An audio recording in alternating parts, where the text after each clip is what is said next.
Hello friends, अपने आज की इस ट्यूटोरियल में हम just in time compilation JIT compiler के बारे में पढ़ेंगे।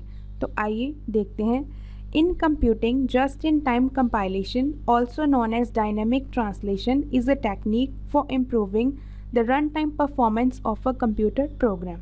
जैसा कि जो हमारा जिट कंपाइलर है, दूसरे शब्दों में हम इसे डायनामिक ट्रांसलेशन भी कह सकते हैं, जिसकी हेल्प से हम कंप्यूटर सिस्टम की परफॉर्मेंस को इम्प्रूव कर सकते हैं। Next point, JIT builds upon two earlier ideas in runtime environments, bytecode compilation and dynamic compilation. It converts code at runtime prior to executing it natively, for example bytecode into native machine code. जैसे कि जो हमारा JIT compiler है, ये run time पे ही हमारे code को native code में चेंज कर देता है। आगे, the performance improvement over interpreters originates from caching, the results of translating blocks of code and not simply re-evaluating each line or operand each time it is met.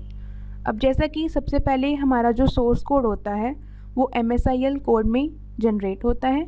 उसके बाद जो हमारा CLR का JIT कंपाइलर है वो उसको run time पे native code में चेंज कर देता है और वो हमारा जो नेटिव कोड है वो कैशे में जाके स्टोर हो जाता है।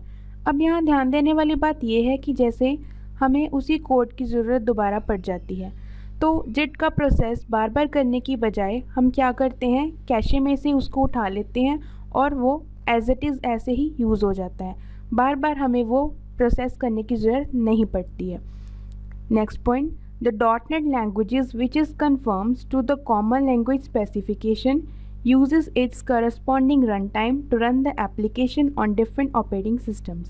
अब जैसा कि हमने यहाँ एक नई टर्म देखी CLS, इसको हम आगे अपने फ्यूचर ट्यूटोरियल्स में स्टडी करेंगे। Next point, during the code execution time the manage code compiled only when it is needed, that is it converts the appropriate instructions to the native code for execution just before when each function is called.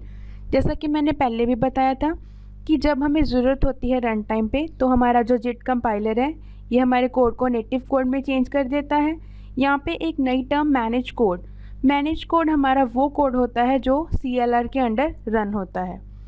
This process is called just in time compilation. The common language run time CLR just in time compilation converts intermediate language to native code on demand at application run time.